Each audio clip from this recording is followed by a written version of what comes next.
You ready to do this, Stu? I am ready! Punch it, Rudolph!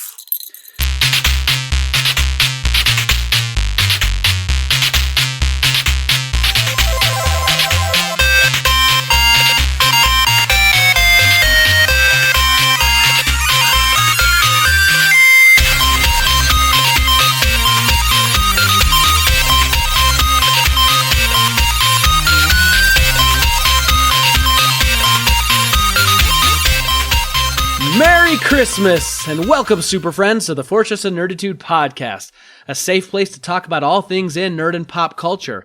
I'm Spencer Stapleton, and my co-pilot is Stu Jones. Ho, ho, ho!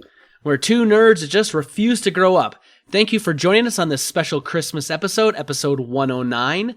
We release every Thursday morning. You can find us on our website, fortofnerd.com. We have links to iTunes, Google Music, Spotify, YouTube, Stitcher, and everywhere Santa delivers podcasts. Stop by and relax a while. If you like what you're hearing, hit that subscribe button and get us automatically each and every week in your ear holes. Stu, Merry freaking Christmas, you filthy animal. It is Christmas Eve and we are recording. How are you? I'm recording on Christmas Eve. That's how I am. No, actually, this is fun because we gotta misbehave a little bit, but we gotta cut this off before midnight because we don't want to violate any Santa rules. That's true. I've explicitly told my boys that Santa does not come if we're still awake, so we gotta wrap this up on time tonight. Oh boy. So no shenanigans. I've been riding the line on being a good boy or not. This does not need to be the thing that throws it over the line. Yeah. You want to stay on that nice list, not the naughty list. Yeah, it's a tough thing year after year, I'll tell you what. So what's going on in the old Stu household this week? Mostly good week until tonight. This is the first Christmas I have not had either of my daughters since Katie's first Christmas. Wow. So that kind of hit me in the gut a little bit. I was kind of feeling bummed. Didn't really quite think about why until, getting closer to the end of the evening and stuff. And so I kept myself a little bit distracted. I was actually sweating it a little bit before the podcast. I started playing Grim Dawn, finally. Okay. Decided to kind of put other games aside and kind of focus on that. And I found this hidden dungeon thing that I've been in it before, but never made it past this first little mini boss. So like 10 minutes in, and it's this area where you can't gate out of it. You can't save the game. You don't have any merchants to sell all your loot. So once you go in, you're kind of stuck there until you die or you just decide to shut down the game. So usually I get like 5 minutes into it when I play through before and I've died. And so I've never actually been able to explore it. Well, this time, for whatever reason, I got to, and I spent the last 3.5 hours going through that whole dungeon. Whoa.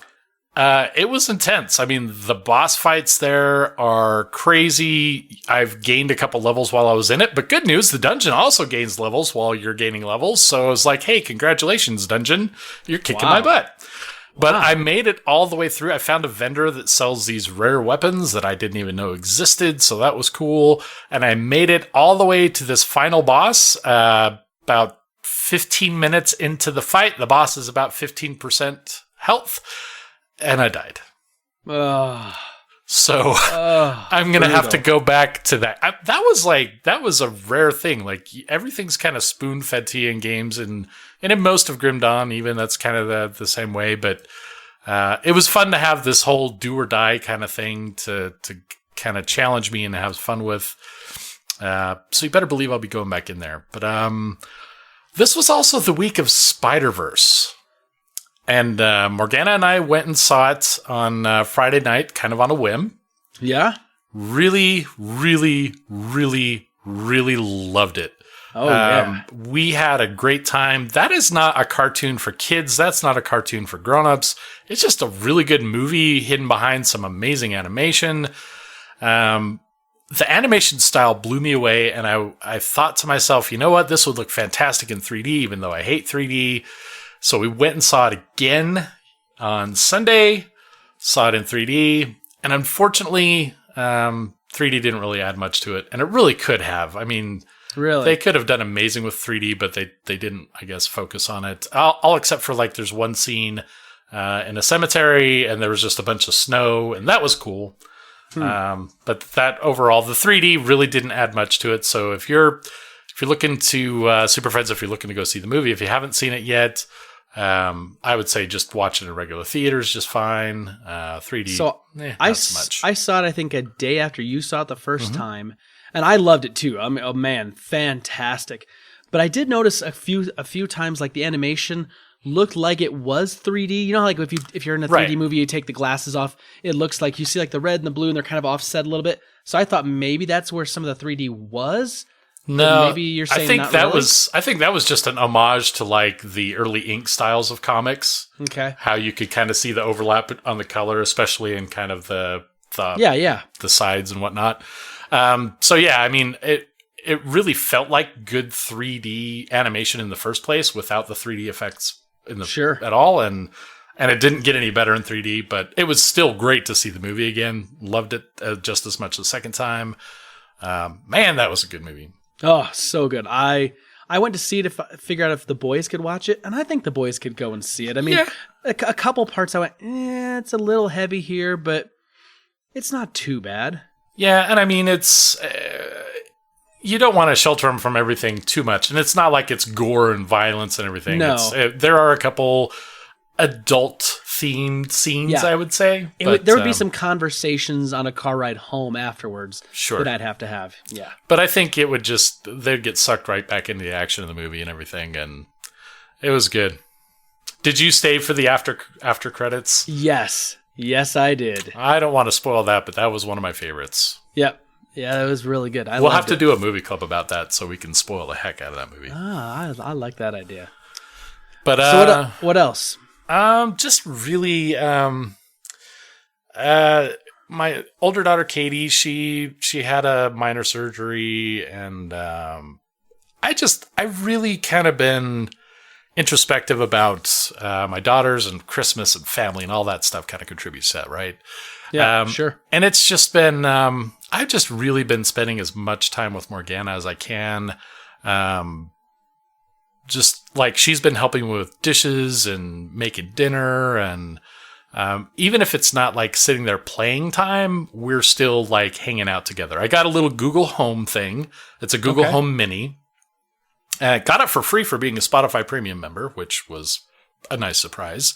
So set that up in my kitchen, and now we like do the dishes together and stuff. We, like I'm not going to say it because I don't want to activate my phone, but Yep. but we're cranking music, or we're like, asking some science questions. We've started this little game of comparing things, like taking an orange and an onion. That was probably the one that we did the most.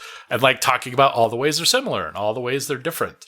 And we're kind of like asking Google some questions, because it's going to bring up news articles or encyclopedia articles, whatever.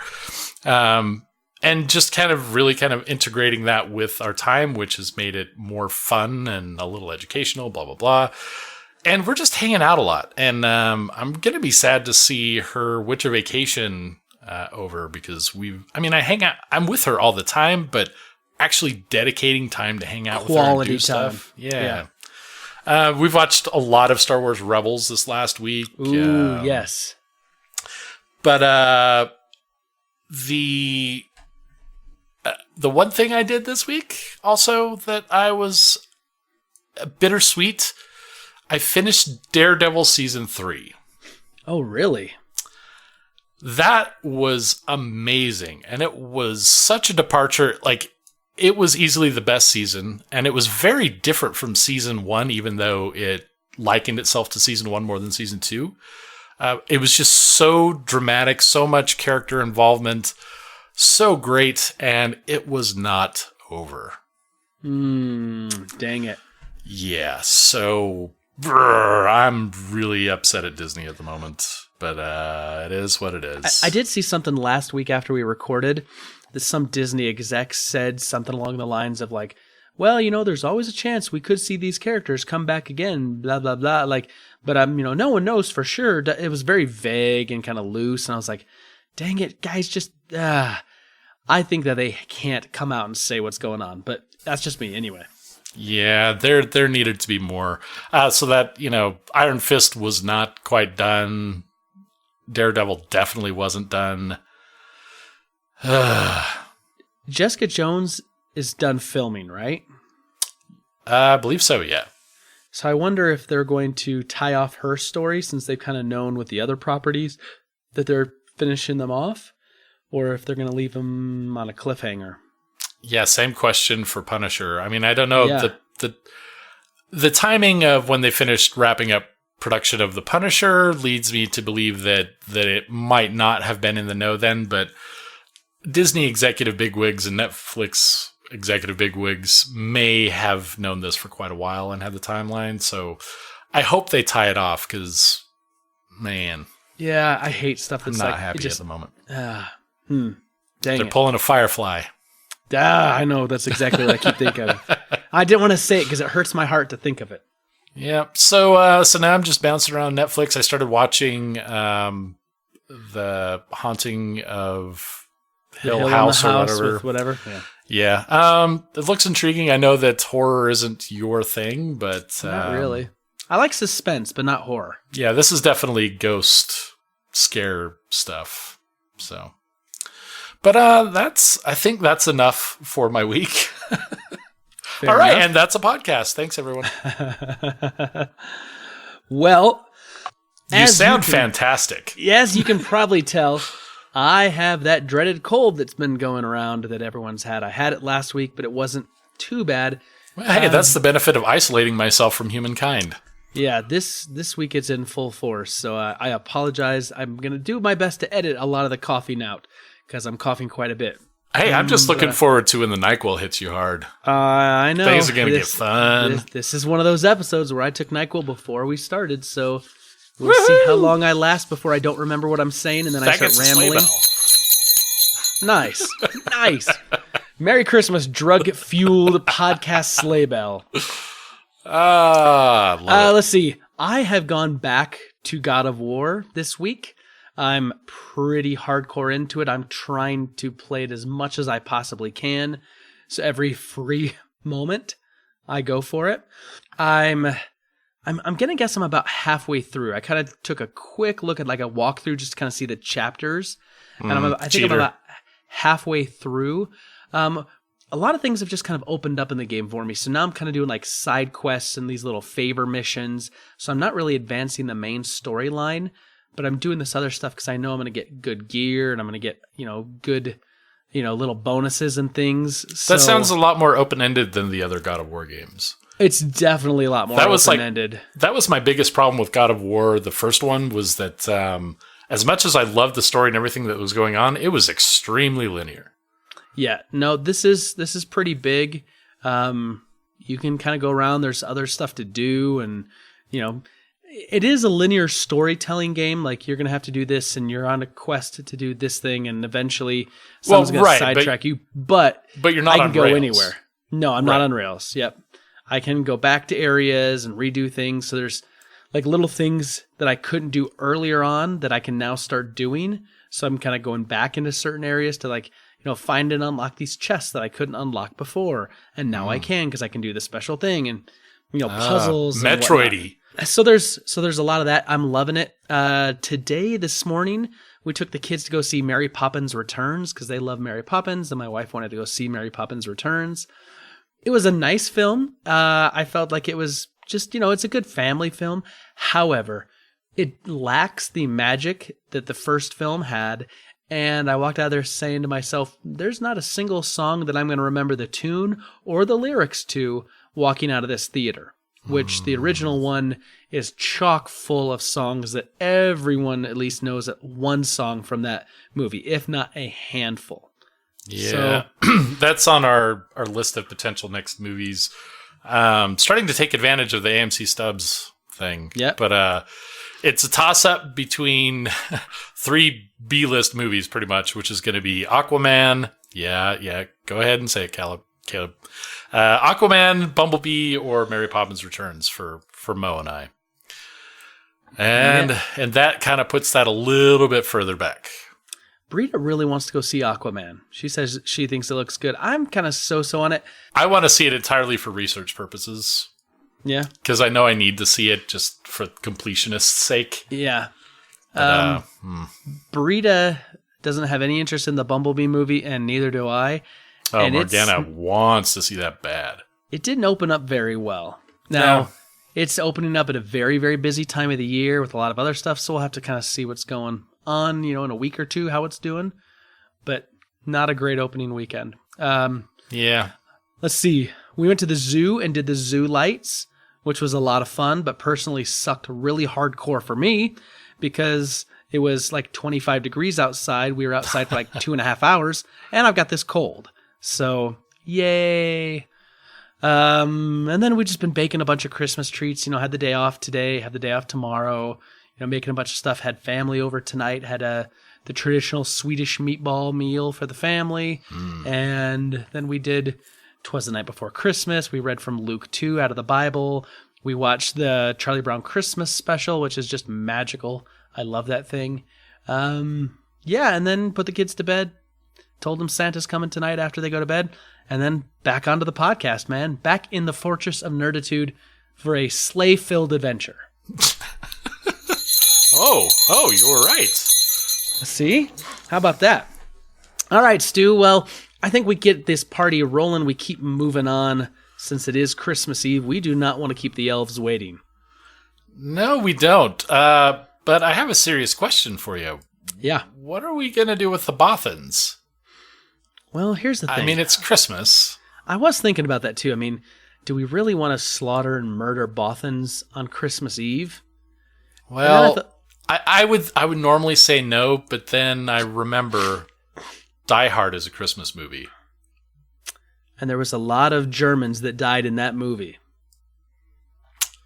So Germans equal Bothans equal German slaughter? Bothans. We'll slaughter only the German Bothans. All right, take this, Hans Gruber of Bothans. Pew pew. I always have to let you know, many Bothans died to bring us this information. Rest in peace, you Bothans.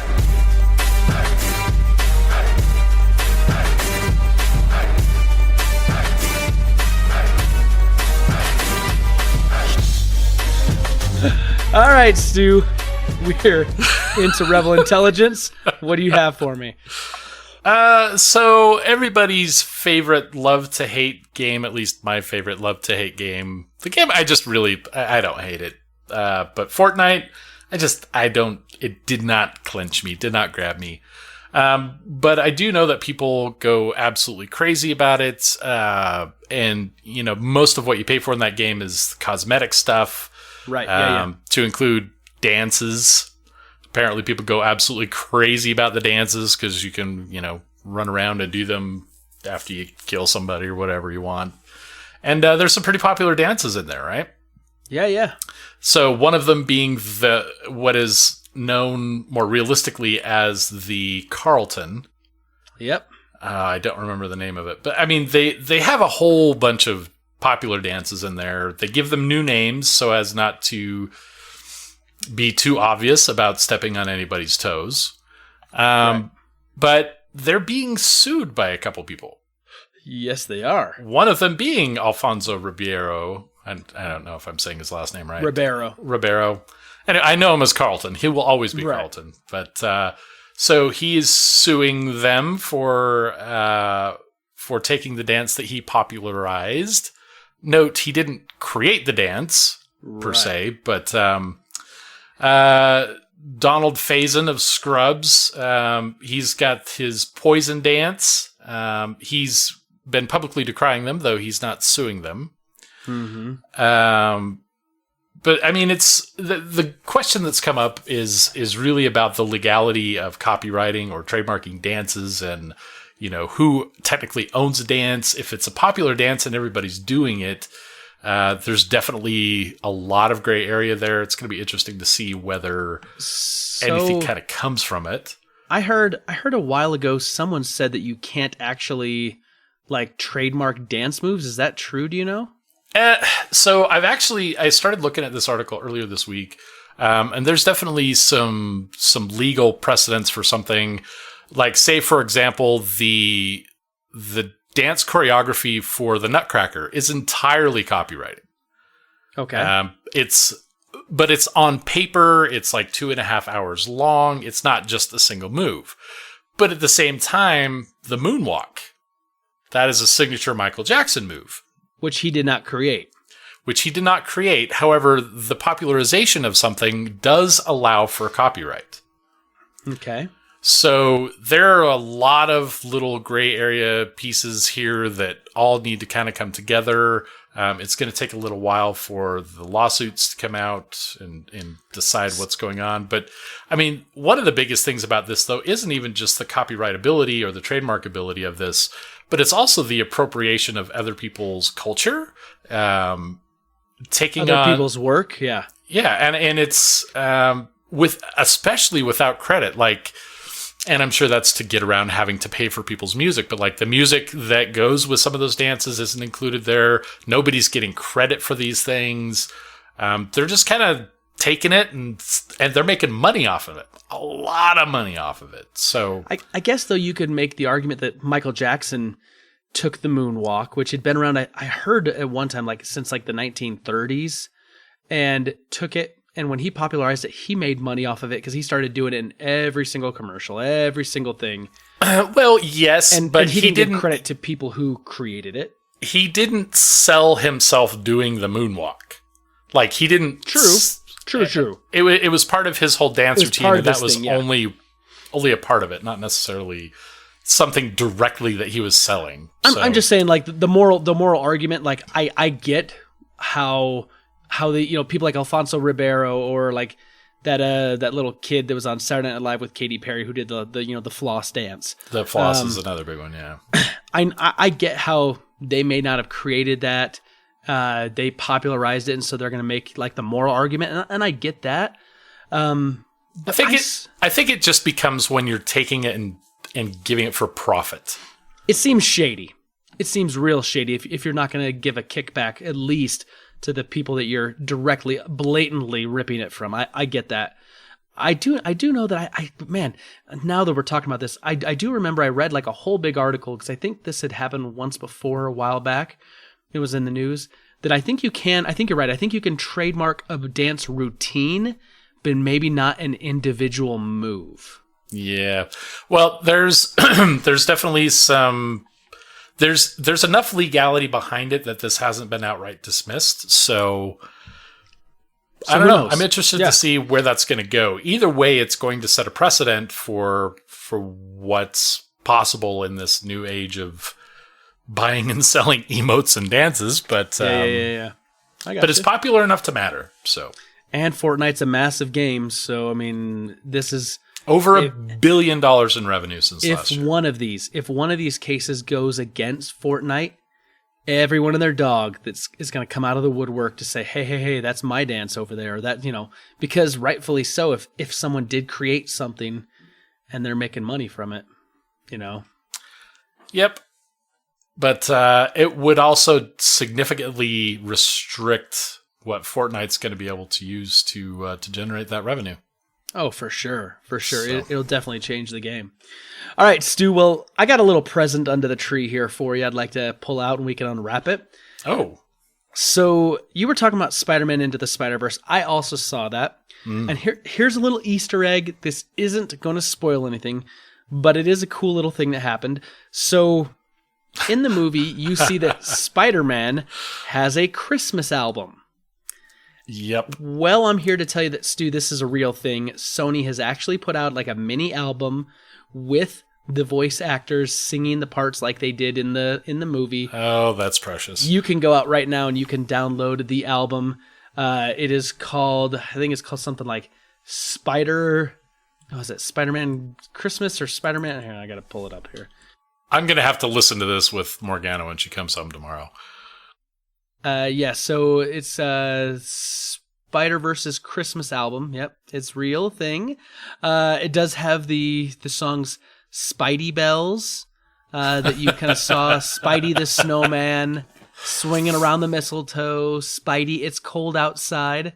So, there's some stuff for you to go listen to right now, thanks to Spider-Man Into the Spider-Verse. Yeah, and there was even one of them was played two different parts of the movie, and that was awesome. That was an awesome scene. Just brilliant. Just brilliant stuff. I love Spider-Man. He's one of my favorite characters of all time. I love anything with Spider-Man. This seems kind of schlocky, kind of hokey, but man, it's right up my alley. And with Christmas time, oh yeah, I think it's something that I may have to gift myself if it's not under the tree tomorrow when Santa comes. Nice. Yeah, and the funny thing is this is the comic book version of Spider-Man's movie. This isn't the other live action versions, which, I mean, the movie side of things is fantastic, but this was all about the comic representation, and the song was perfect, and oh my gosh, and the cartoons in the comic version. Yeah, just brilliant. Brilliant. Go see that movie, Super Friends. Oh, yes. Man, that thing is killing. I mean, I don't want to Shanghai this whole thing, but what was it, like 94% on Rotten Tomatoes, 95% in... Yeah, it's amazing. It's so good. It's worth it, too. Yep. So, speaking of movies, we've seen a team up of Tessa Thompson and Chris Hemsworth in the Thor Ragnarok movie. Yes, we have. Some okay chemistry. Surprising that she was not in Infinity War, but looks like we have another opportunity to see them team up. The first trailer for Men in Black International has dropped. Oh, yeah. And that dynamic duo is front and center there. Tessa is playing Agent M, who is a new recruit to the MIB. Apparently she's been... she knew about them somehow and has tracked them down and has found her way into the illustrious organization. And Chris Hemsworth is a veteran agent for the MIB, and so that means that Michael Jackson is dead in this universe now. Because remember, he was Agent M in one of them. Oh, brief cameo. Anyway, well, there are only 26 letters in the alphabet. They do reuse them, right? So there can only be 26 agents. Yeah. But, I guess that does confirm that. So, and then Chris Hemsworth is Agent H. There was no Tommy Lee Jones. No Rip Torn. No Rip Torn. No there was Liam Neeson. Okay. So I was kind of surprised, though, that there, at least from the trailer, there's no continuity in any of the characters from the previous stuff. So, but lots of gadgets, lots of guns, a nice, James Bond-esque car with a whole bunch of stuff. So it's worth checking out. I enjoyed the other movies. This one hasn't really sold me yet, but it's early, and even if it's lighthearted fun, I could just take Morgana to go see it when it comes out. I always felt the other ones were just fun movies. Like they weren't like the best sci-fi movies out there. Oh, heck no. Not by a long shot, but they were fun. Action. They're going to sell popcorn. That's the type of movie they are. And so I think I go see that for that reason alone. I saw the other three, so why not a fourth one? June 14th, 2019. Okay. I like it.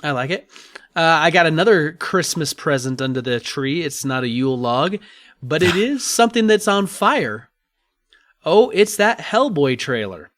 And let me tell you, Stu, I never read the Hellboy comics. I haven't read a single one of them. All I've seen are the first two movies starred Ron Perlman.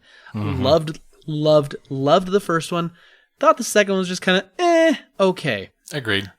I saw this trailer with David Harbour as Hellboy. I loved it. I thought it looked cool.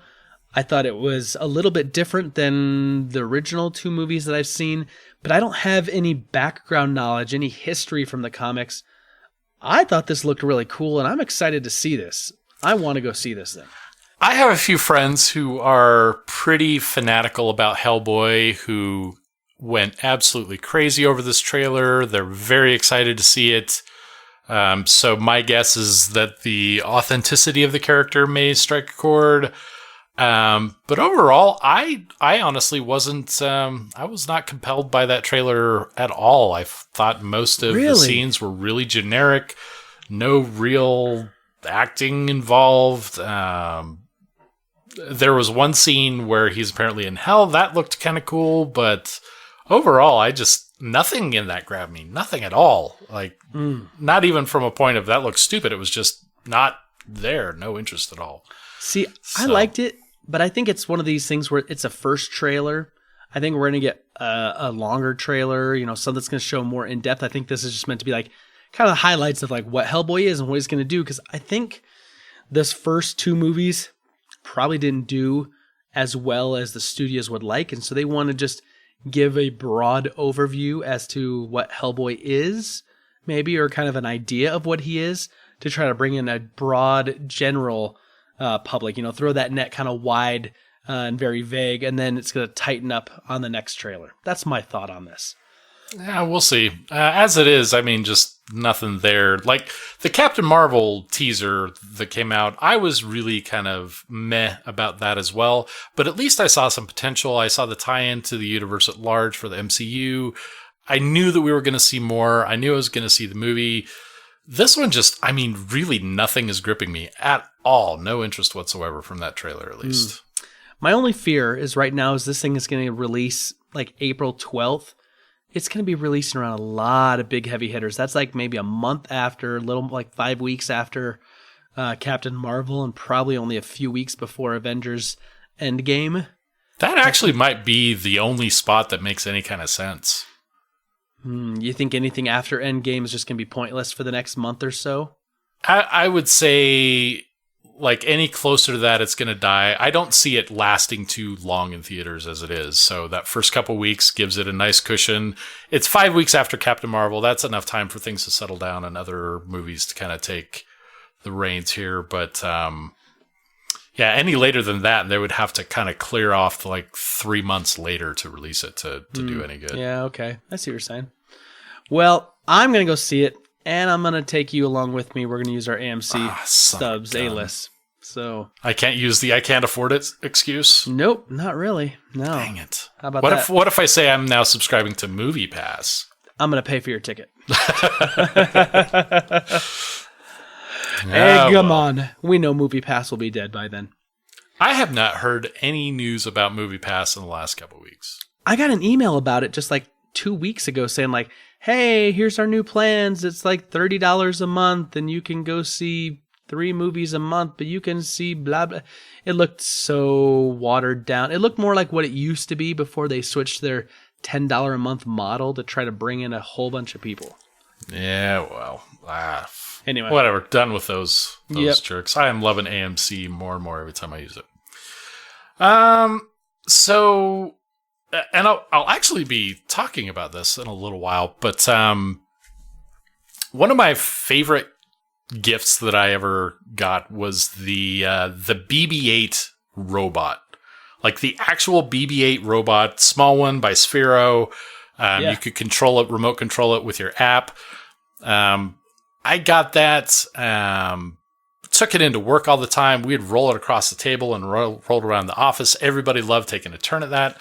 That thing was awesome, and I loved that it actually moved, and the magnetic head that stuck to it and still kept it upright and everything. Perfect, classy, loved it. And Sphero has also done a couple other things. They've done like the evil version of BB-8. I don't remember what his name is. They have an R2-D2. Which I hear may be under the tree. Don't know, but I hear it could be. Under my tree? Under mine. Oh, dang it. The R2-D2. Dang it! Well, if so, I hope it is, because you're never going to get a chance to get it again. Say what? Sphero is calling it quits on licensed bots. Really? Yeah, apparently they did phenomenal when they first came out, but the sales start to dwindle down, and there's no new renewed interest for them.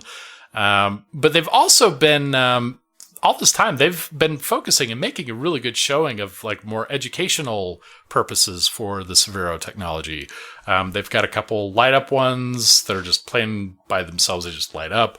They have a couple that are geared directly towards education, and they have like a track. It's more like a wall kind of thing that you could then put a few of them in, and you can track their movement, all kinds of things. Anyway. They're calling it, they're severing ties with Disney. No more available. You go to the website, they're not available anymore. But they are going to start focusing strictly on their educational use for toys. It makes a lot of sense to me. I mean, Sure. Unless there's another ball-based robot. Everyone's seen BB-8. Everyone knows BB-8. Everyone who's wanted the BB-8 toy probably has it. And yeah, I mean, there's no new renewed interest for it, and there's only so many iterations you can do of that. So I get why they would be hesitant to do the licensing. And I actually love educational toys that are fun, not just the whole standard, some hacky simulation on a computer that just ends up not really doing anything for you. So I think it's a good move for them. I'm sad to see it go, but not too surprising, I guess. Yeah, I don't know if I want a BB-8, but I kind of tempted to go find one before they're completely gone.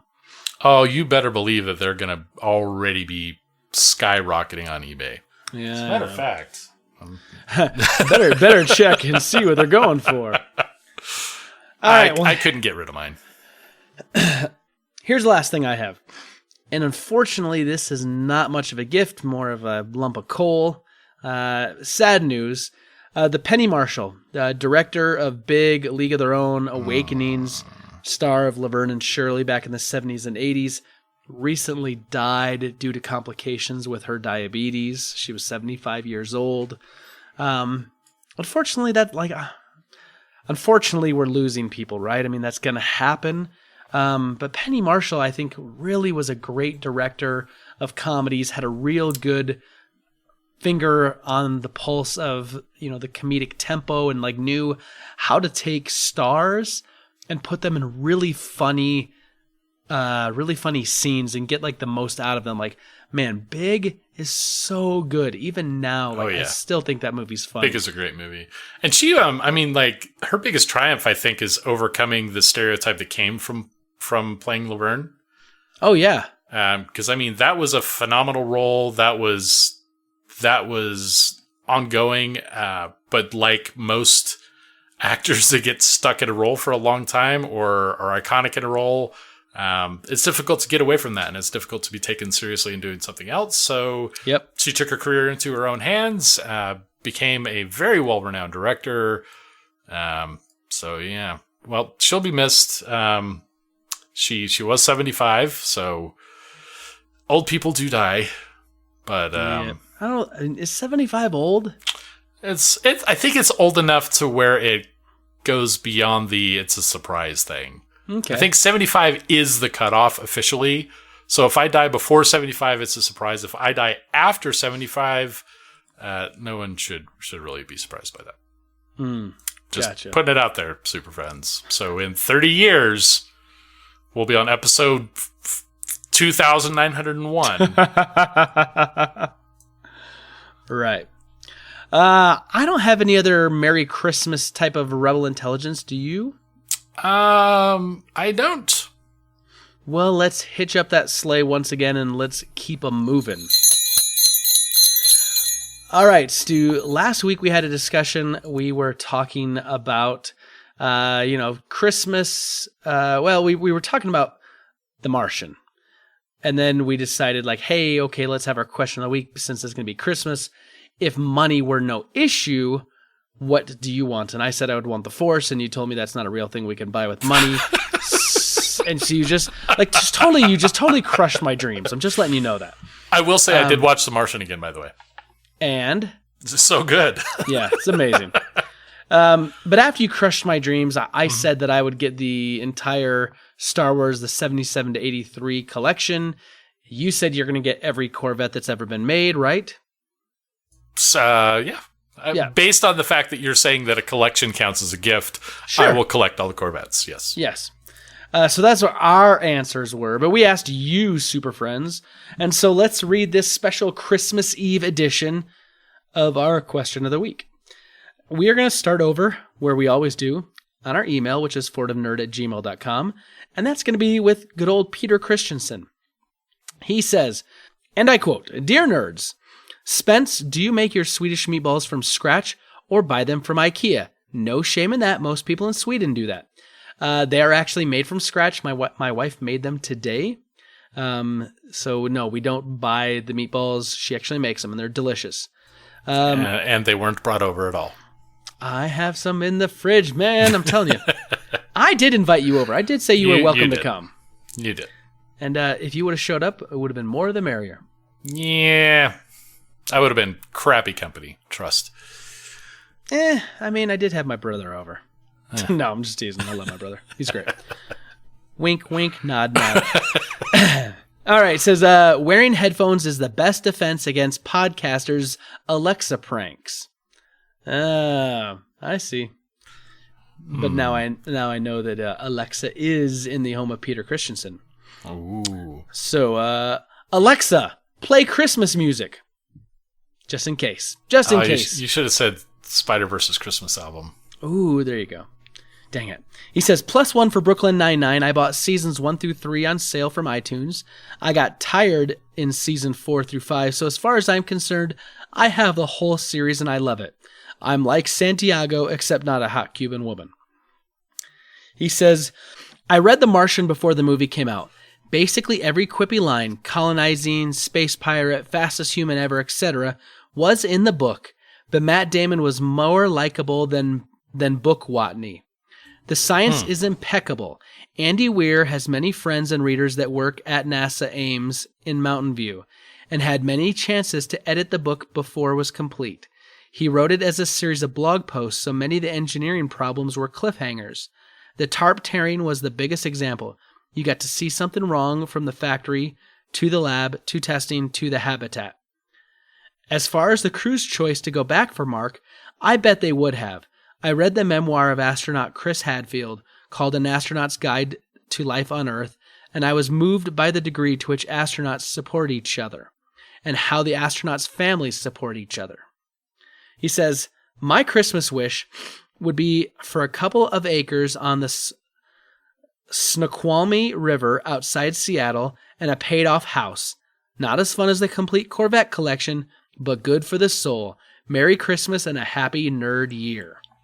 I can't argue with that. That's a pretty solid wish there. A paid-off house? Oh, yeah. Well, a paid-off house where he's talking about. Oh, yeah. I mean, that sounds beautiful. Yep. I don't know. I mean, I've been up to Seattle once, but I don't know that area he's talking about. Oh. But I find a lot of Seattle to be very beautiful. So, I'll just assume it's like that. Beautiful. There you go. Thanks, Peter. We appreciate it. Merry Christmas to you and your family. Merry Christmas, Peter. Sounds like you've been a good boy. Merry Christmas, Peter!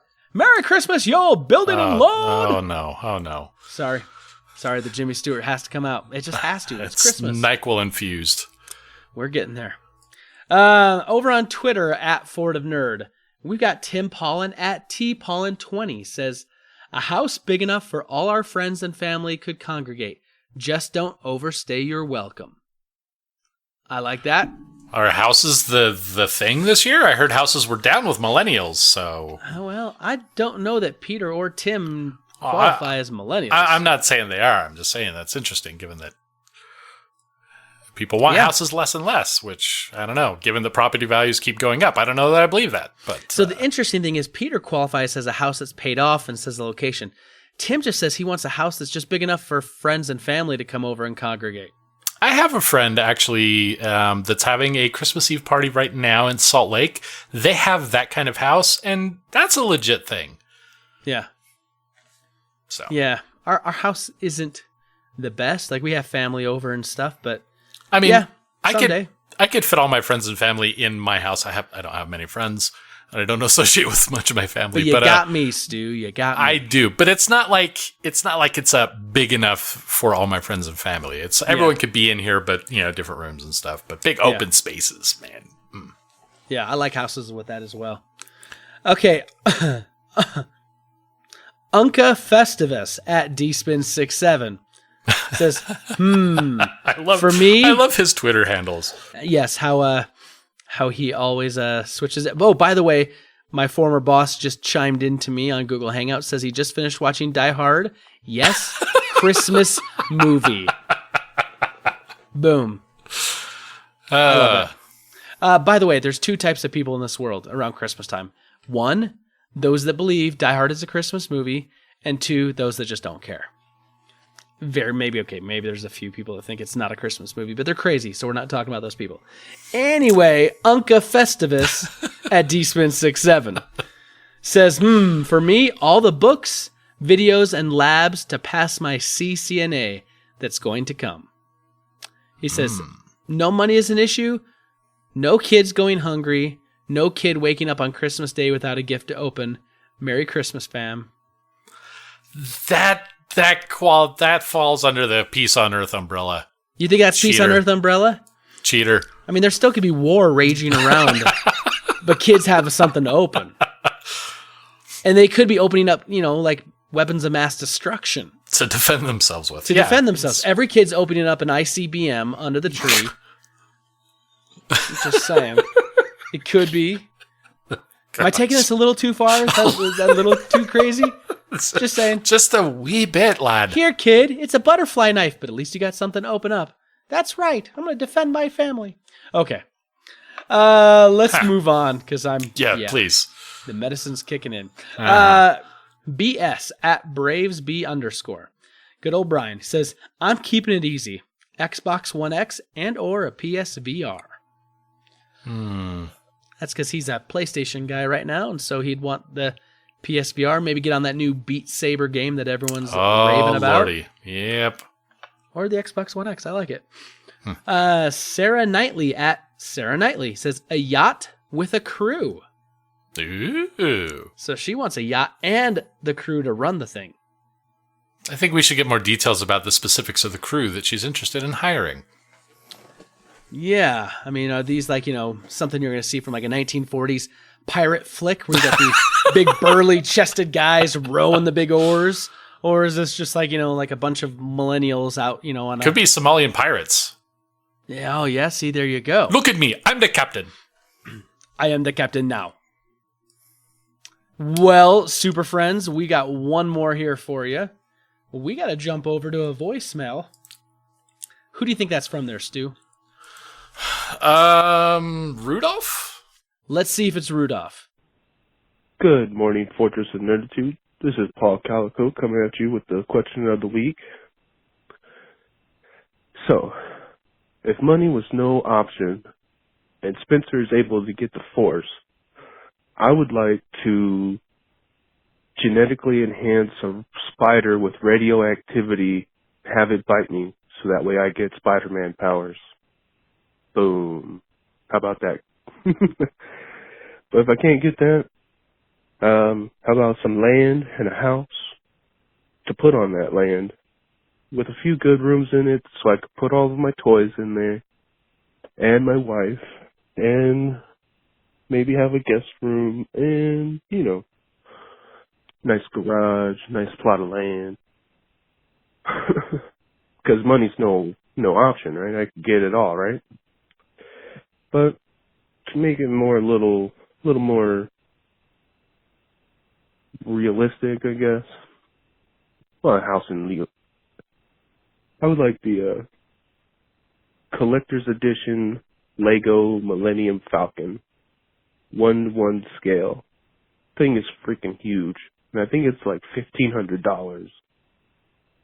So if money was no issue, I'd like to have that for Christmas. Anyway, guys, hope all is well.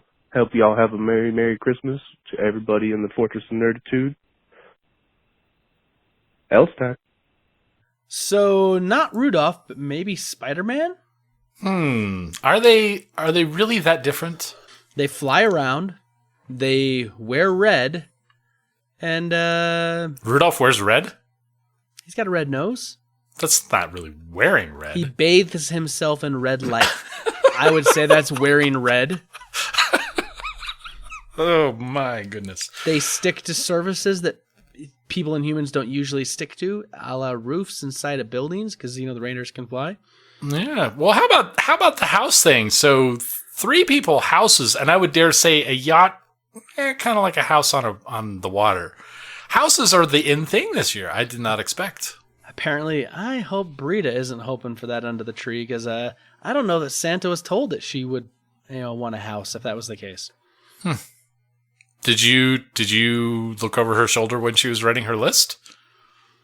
I gandered at the list a little bit, but I don't remember her writing that down. We wrote letters and sent them to Santa. Gotcha. So, well, super friends, thank you so much for your responses. We appreciate your responses every week. We know that this week was a little kind of crazy trying to get answers in right before Christmas. We know how busy it is. So thank you from the bottom of our hearts. We love you. Stu, how can our super friends this holiday season, this Christmas time, help us out? Really, honestly, by the time this is aired, it will have already happened. But honestly, the best thing that everyone can do, all of our super friends and everybody else, is just have a great, fantastic Christmas. 5-star rating on iTunes would be fantastic too. But have a great Christmas. I hope you all had a fantastic Christmas. I want to hear about it. Hear. That's all I'm doing. I'm not going into my spiel this week. Yep. No, I'm with you, man. It's Christmas time. It's Christmas time in Hollis, Queens. Anyway, I'm loving it. We were listening to a little Run DMC earlier tonight because none of my family believed it, and my brother and I were like, "Oh yeah, that's a Christmas song. Play that track." Anyway, nice. We go for the classics. So loosely defined. It's in Die Hard, the best Christmas movie ever. Oh, okay. You know what? Even if you believe Die Hard's a Christmas movie, and I'm not saying I do, it is not the best Christmas movie ever. Say that again to my face, I dare you. We're going to have a Christmas war tomorrow. Name me one better Christmas movie, and I'll tell you Scrooged. how you're wrong. You can be wrong in thinking I'm wrong. That's fine. That's fine that you're wrong and Elf thinking that I'm is wrong. better. Scrooged is better. I would even say It's a Wonderful Life is better. Maybe it tugs on the heartstrings just a little bit more. I mean, I do get a tear in my eye every time I watch Hans Gruber fall from the Nakatomi Plaza. It's just so beautiful to watch that terrorist plunge to his death. It just brings a Christmas tear to my eye. Jeez Louise. The classic animated Rudolph the Red-Nosed Reindeer. I want to be a dentist. Yeah. Silver and gold, silver and gold. I hate that song, by the way. Let's be independent together. We watched that with our kids. They liked it, but they loved Frosty. Yeah. Frosty. Morgana loves Rudolph, so I will keep her. But Frosty's kind of right there too. After we're done with the podcast, I really want to go play some God of War before I go to bed. But I'm really thinking I may have to watch Die Hard before I go to bed tonight. Oh, you go with your bad self. I haven't watched it this Christmas season. I have got in Christmas Vacation, though. Well, then, are you even really trying? Not really. I mean, I'm not super hardcore trying on the movies. I've done Elf. I've done Home Alone. I've done Rudolph. I've done Frosty. I've done Christmas Vacation. I did Charlie Brown Tonight, but I have yet to do Die Hard, Christmas Story, It's a Wonderful Life. My wife is watching White Christmas upstairs right now, which I'm just kind of so-so on. She loves it. It's for her. Yeah. But yeah, Scrooged. I got to get that into. Oh, yeah. I actually bought it this year. I've always rented it or watched it on something where it was available, either on TV or streaming, whatever.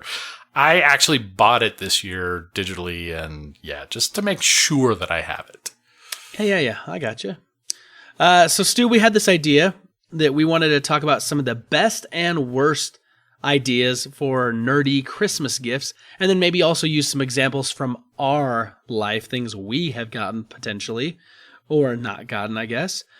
And we kind of wanted to go through some of those because obviously it's Christmas tomorrow. We're recording on Christmas Eve, so we thought how appropriate, since we're talking about giving of gifts and receiving of gifts somewhat, to talk about that idea. So let me ask you, do you have a best nerdy Christmas gift you can give me right off the top of your head? I have one singular above and beyond nerdy Christmas present that I got one year. This is story time, folks, so buckle in. Ooh. So I was working at Target. This was Christmas 2000, which those of you who are in the know should realize that was when the PlayStation 2 had just arrived. Yep. And I was working at Target at the time. I was working at Target with my girlfriend. We were pulling like some 75, 80-hour weeks because all the overtime you could stand. And PlayStation 2s, we were actually unloading the trucks overnight and that kind of thing. And PlayStation 2s were coming in. They were under some really tight security. Like they were all signed in when they got off the truck. A manager had to take them out to the floor. When the store opened at 8 a.m., they were gone within 3 minutes. Yeah. So I was resigned to know that I was not getting a PlayStation 2. Because even if you were off, if you were an employee, there was no employee discounts. And you had to actually physically come in the store like everybody else to get it and all that kind of stuff. So, Christmas morning rolls around. And I've got this little flat thing that's about the size of a small pizza box. Okay. And it's really light. So I open this up and it's a stand for the PlayStation 2. Uh-oh. And I open it up and I look at it and I'm confused for just a moment. I'm like, what? We don't have it. And then it dawned on me. Mm-hmm. And then, I remember shaking. I remember going pale, mostly because of the surprise of the thing. I mean, I don't go that crazy over things, but just in the moment. And so she starts crying and she goes into the storage closet and grabs another present, which is much heavier, much bigger. And sure enough, it's the PlayStation 2. The story with that though is that so she got willfully written up because she got our floor manager involved in the thing, and he's like, I really can't help you out with this without writing you up because we're going to be breaking the rules. So if you're willing to get written up, here's what we're going to do. And he actually clocked her out at 5 minutes before the store closed. Had her come in through the employee entrance to make it out onto the floor legit for the first time. She told me that she was actually sick and she had to, she was going to go rest or puke or whatever the case may be. So everybody was in on this, and it was just this whole orchestrated affair with consequences and everything just to get me a PlayStation 2 for Christmas that year. And it was crazy. That is awesome. That is awesome. It's kind of similar to the story I had that I've shared before, where, this was Christmas, maybe 1991, and we'd opened up most of our gifts, and my brother and I really wanted a Super Nintendo, but we knew that it probably wasn't going to happen, and my dad wasn't paying attention. My mom wasn't paying attention. She used to kind of have a list, and my dad asked her, he's like, can I give the kids this one? She's like, sure. And she was a little not sure of what was there. And he hands us a game. We open up and it's a Super Nintendo game. And we're like, oh, Dad, we don't have a Super. Oh my gosh, we're getting a Super Nintendo. And then it was immediately the hunt to find the box that looked like a Super Nintendo box. Right. We didn't even ask permission. We just shredded the paper off it. And, like animals, we were feral. And of course it was a Super Nintendo. And so it was kind of one of those Dad accidentally tipped us off. And that was a great gift. It had tons of memories because it really was tied to Christmas and that kind of fun memory with it, and the way Dad kind of spoiled it and not, let it out, the cat out of the bag in reverse order. There's nothing like a console on Christmas. I agree. I think, Stu, that a video game console, especially kind of in the nerdy realm, right? Because we're talking about kind of nerdy gifts, stuff that, people who, it's not going to be a football or a hockey stick, right? I mean, this is something for some kid who's into video games. I think it's a great thing, especially because you can get deals around Christmas. So you can get bundles. So you can get some games now tossed in. It's just great. There's nothing like it. Of course, it also sucks when the PlayStation, store has been hit, or the PlayStation Network's been hit by hackers the day of Christmas or the day after Christmas, because they know everyone's trying to get online. Yeah. 2 years ago, so Katie has been obsessed with The Sims forever. She's not a video game player. Even with games, she's casual is still an overstatement. But The Sims just brings something out in her. She likes building the houses and then killing off the Sims. It's a little morbid, honestly, but that's what happens. So 2 years ago, when Steam boxes were a thing that people thought may actually happen, so not technically a console because it's really a computer. But I did get a Steam box, and I loaded it with everything from Sims 3 and Sims 4. Set her up the password for the authentication and everything, made it so that she could plug it into her TV and immediately play. And even for that experience, for someone who's really not nerdy in any way, that was still a phenomenal gift, and that blew her away. Monitor and everything included and all that kind of fun stuff. So nice. Yeah. I love that. Here's one of my best things. And this can seem a little generic, but it's really not. Books. I think that if you know the nerd or the geek you're buying for, if they're into a certain genre of book style, if they're into fantasy books or sci-fi books or horror books or romance or autobiographies, just general fiction, historical, fiction, whatever.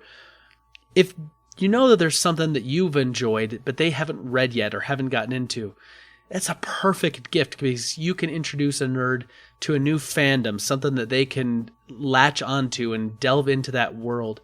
And nowadays, the book option, you can go audiobooks. If they're into audiobooks, you can go Kindle, so the digital books.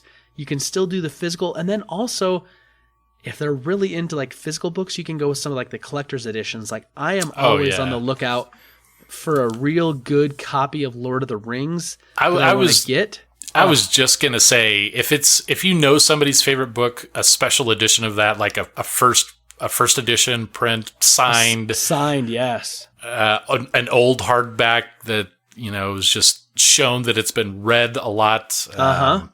That's interesting you say that, because I don't think I mentioned what I was getting Morgana last week on the podcast. No, I don't think so. No. Well, inspired by the whole Minecraft game on Netflix, which episodes 4 and 5 are now available, and we're going to be doing that tomorrow. And the idea of talking with her about choose your own adventure books and things like that. Amazon had a deal where you could get choose your own adventure 1 through 40 all together. Wow. So she is getting 40 books tomorrow. Okay. And that was actually not expected to arrive until later this week, which would have been, I was planning on it being a birthday present, because her birthday is January 2nd. But it actually arrived last week. So her birthday is January 2nd? Yep. That's my sister's birthday. That's kind of cool. Yeah, I've mentioned it on the podcast a couple times. You've mentioned that on the podcast a couple times. I'm getting old and I'm tired and I've got medicine coursing through my veins. But I am stoked for her to open that. She loves books. I mean, she's just going crazy about books. She's reading. She's got this Star Wars Jedi Academy book that she has read that thing cover to cover 4 or 5 times. I actually ordered yesterday for myself. I felt a little inspired. I got the new Thrawn book. Ooh, or not the new one, the first of the new ones. Yeah, not Thrawn Alliances. I think it's just called Thrawn. Yep. So I got that. It's supposed to be here the day after Christmas. And the next time she does 25 minutes of reading every day. It's supposed to be 20. I kick it up 5 minutes and she's cool with that. The first time after I get that book that she's got reading time, I'm going to go in and sit and read Star Wars while she's reading Star Wars. Nice. Nothing says father-daughter quality time like Star Wars reading. I love it. Heck yeah. Yeah, I agree. Books, man. Books. I mean, I agree. That was my idea. Whatever. I love the idea. It's a great thing. You can't go wrong if you know the genre and you can get something in that realm. Yep, for sure. Yeah, great. What else you got for me, Stu? Kind of in the best category. Also, or I guess I'm sorry. The Sims computer thing was 3 years ago, because 2 years ago I gave the best gift that anyone has ever given anybody. The gift of laughter? The gift of laughter. No. So I had a friend, I think I've talked about this before, but it kind of fits here. Basically, all those Pops dolls, they're freaking everywhere. And this is definitely nerd applicable because you get like all the Marvel superheroes, all the cartoon characters. Anyway, I was working with a guy whose wife is a licensed Pops doll creator. And I had her make a Pops doll for each of my daughters to give to each other. Oh. Or to get for each other. So like, but anyway, they were like, she got detailed. Like, Katie has a tattoo on her thigh from, it was, represents her mom, that her mom passed away. She has a nose ring. She had a Kiss t-shirt on, the color of their eyes, like ridiculous details for that. Morgana at the time was wearing this dragon costume everywhere she went, which was the most adorable thing ever. So her Pops doll is with her wearing that costume, but like some of her really long blonde hair coming through, blue eyes. I mean, just, and I gave them to each of them so that, you know, because we knew that Katie was going to be moving away. And,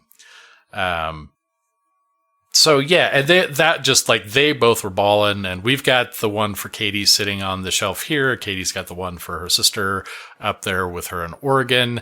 The boxes even had like collector's edition Jones Sisters 1 of 2 and 2 of 2, and it is super, super awesome. And yeah, Dad of the Year forever that year. Nice. I love that. But I mean, like that kind of ties into just collectibles, right? And I think there's nothing more collectible than a custom-made doll. But sure.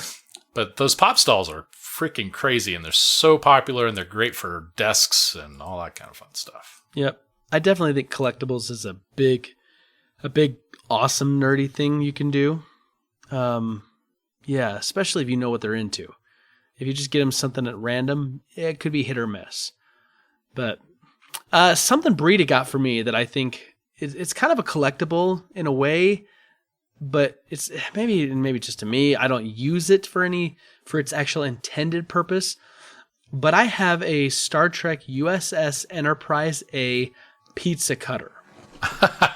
that is awesome. I'm jealous of that. It's back on the shelf behind me. You can't see it because it's way far back there, but it looks amazing.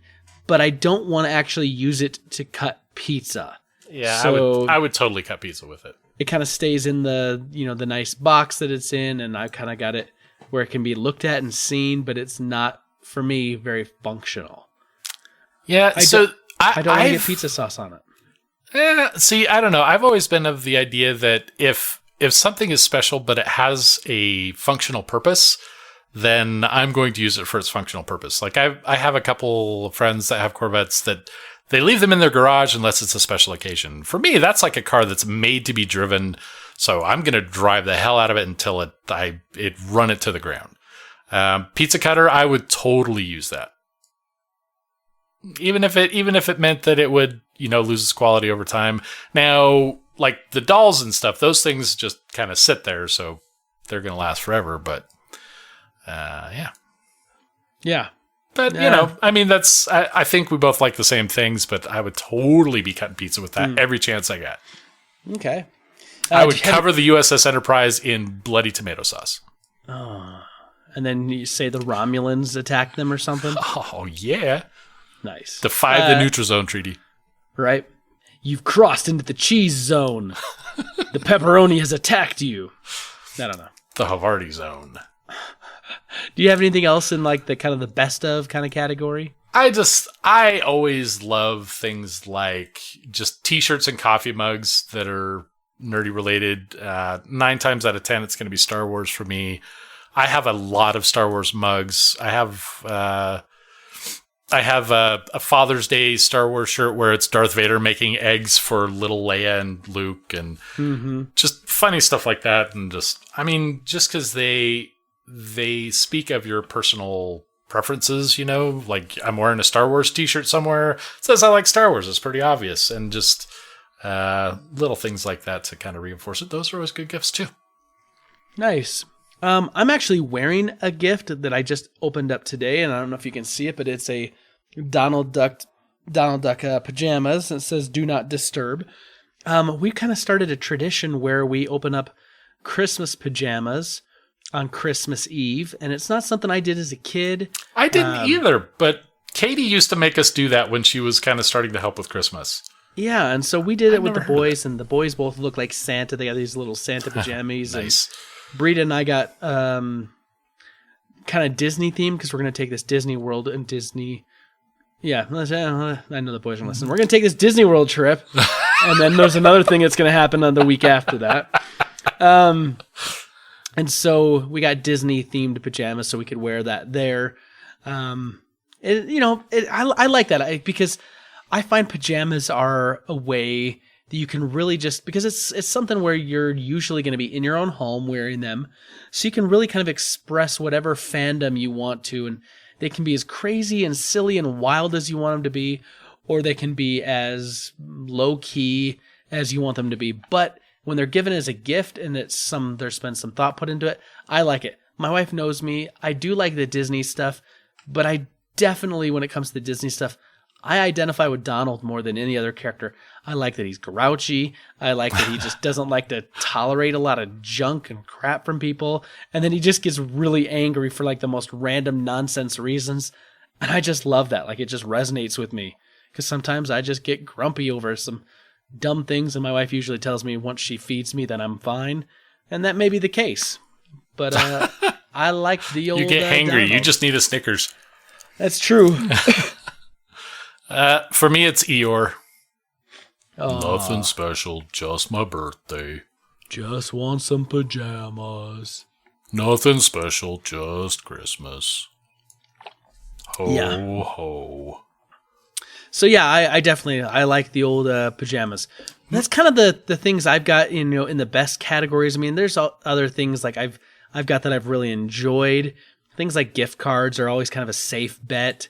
But they can, if you're trying to like get something, like if you're trying to get some sort of collectible that's like way expensive and like, hey, there's only this one store that I can get it from, telling all your family to get gift cards to that store for you helps get you towards that goal. And so sometimes I'll do stuff like that.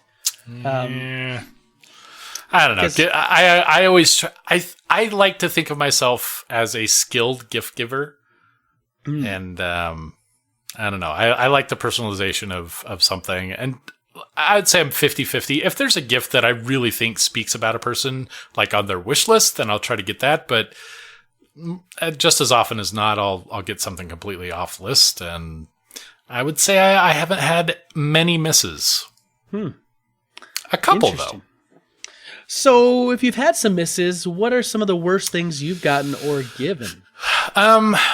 Not many. Like I know we planned this, and I kind of scrambled my brain trying to think of things that nerdy related that were gifts that were misses that I either got or gave someone else. And I don't know. Even the practical stuff, I really appreciate that. So it's difficult for me. One thing that definitely kind of missed though was Morgana is she really wants to play games. Okay. But her attention span is a little light, so board games don't usually work all that well. Video games don't usually work all that well. She's really interested, but 10 minutes later, she's gone. Yeah. Well, I got her last year. I got her the Lego Dimensions playset. Sure. That came with Gandalf, Elsa. Also got a Darth Vader and a couple of characters from the Cars. We played that for about 5 minutes. That was an expensive gift to go all out on. And yeah, that really, she thought it was cool, but never wanted to do it again. That's too bad. And I think it was just because it was busy and she just wanted to play Legos. And so she took her characters up with her Lego stuff. And that was cool. But Yeah. the video game part of it, ugh. That's too bad. That was a big miss. Something I get a lot, not so much in the last year or so, but used to get a ton of, is USB thumb drives, flash drives. And I know that I work in IT, and so people think, oh, it's kind of nerdy. And they'll find like creative ways. Like I'd get a Stormtrooper USB drive. Yeah, exactly. You're holding up a little Marvin the Martian USB drive. And like people give me these things, and I always look, and it's like, they're USB 2, so they're a slower speed. They usually got these huge wide bodies on them, so you're not going to be able to use the other USB slot next to them. And then usually like the storage capacity, like I'm like, oh, this is kind of a cool Stormtrooper looking one, even though it's got a lot of drawbacks, but it's 4 gigs.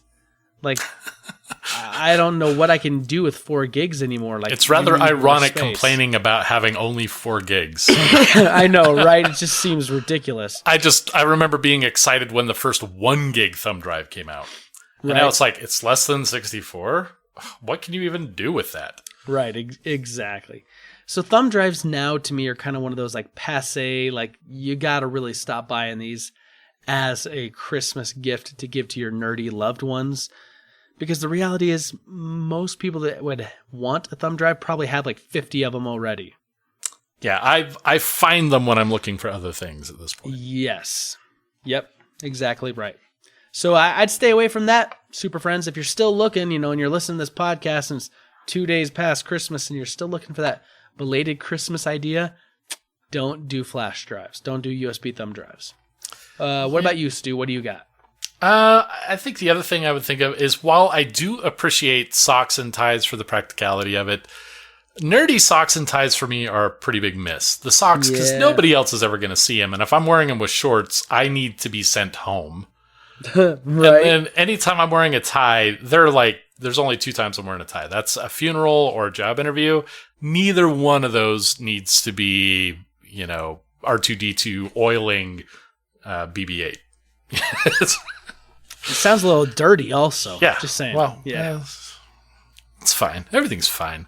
Yeah. But those are and I know the heart is in it and it's a way of expression, but ties are just a professional thing for me. I know people like to wear silly ties that wear ties more often than I do.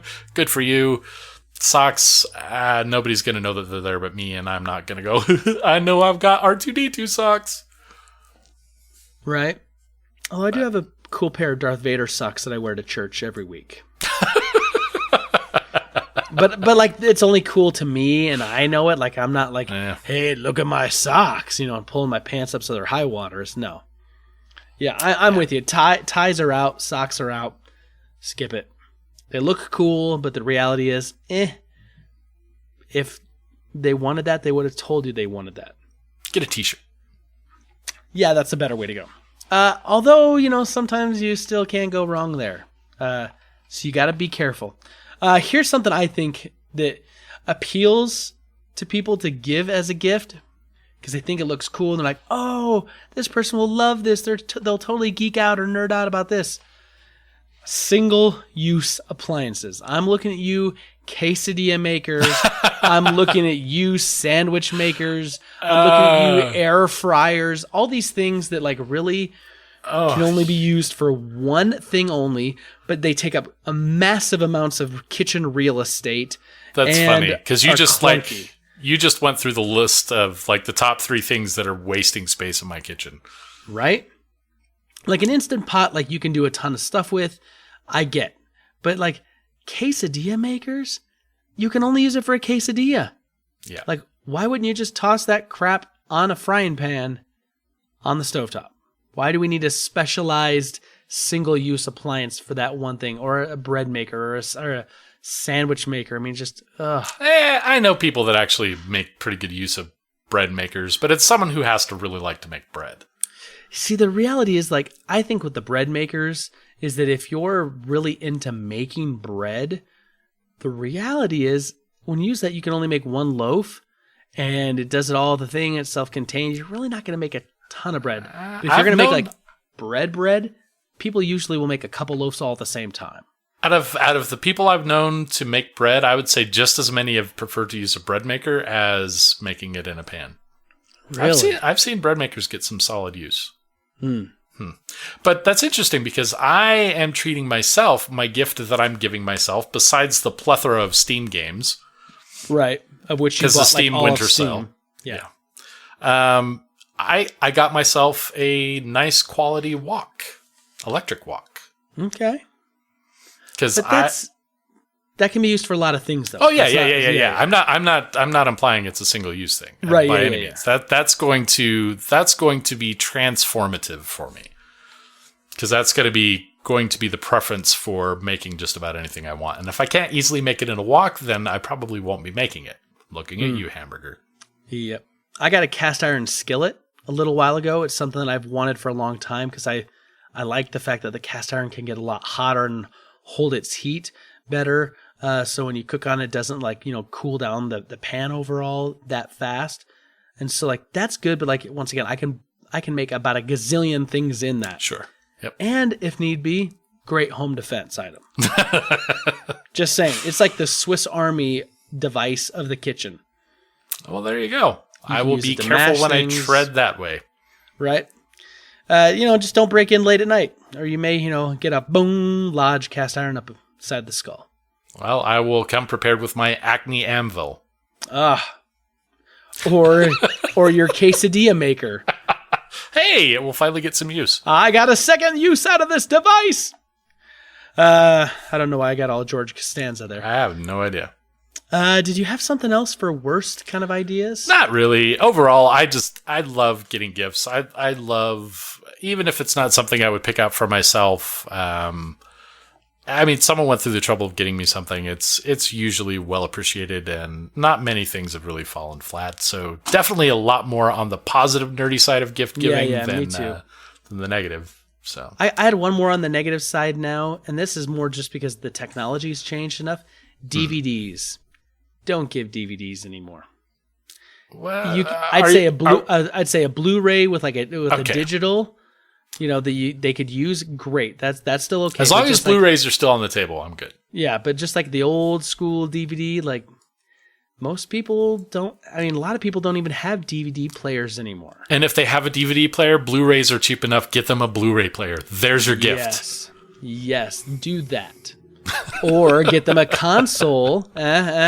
Come on, Braves B _ right? Get them that Xbox One X. Get them a PlayStation 4 Pro. Something that'll play Blu-rays, and they can use it to play video games and whatever else they want to stream or do or whatever. Yeah. Multi-use is always better than single use. I'm always going to say that. Well, there you go. So Super Friends, here's the cool thing. Obviously, if you're listening to this, it is after Christmas. So I don't want to hear what is the best gift you have gotten or got or gave, but I want to know what was the coolest thing, the nerdiest thing you got this year for Christmas. Ooh. And I want to hear those because it can be the coolest thing ever if it happens to be the coolest thing ever. It could be in the Venn diagram of both of those things. That is true. And Venn diagrams are very nerdy. I will allow it. So, Super Friends, let us know all those usual places. Hit us up on our email, forwardofnerd@gmail.com. Hit us up on Facebook, facebook.com/forwardofnerd. Twitter @forwardofnerd. And our voicemail, 801-477-7687. Those are all the usual places. You know where you can get us. Let us know. We will read those next year. Stu, next week, we're going to be talking about the greatest best of 2018. I'm super excited. I'm super excited for that episode because I think we're definitely going to have some good conversation about, some of our top things in some different categories for this year. Sounds good, man. Sounds good. Looking forward to it. It's going to be wrapping up a really weird and long year. Yeah, for sure. So I think the best way to kind of get out of here is just to say, Merry Christmas to all, and to all a good night. And may the Force be with you. Always. Merry Christmas, Bedford Falls! Son of a gun.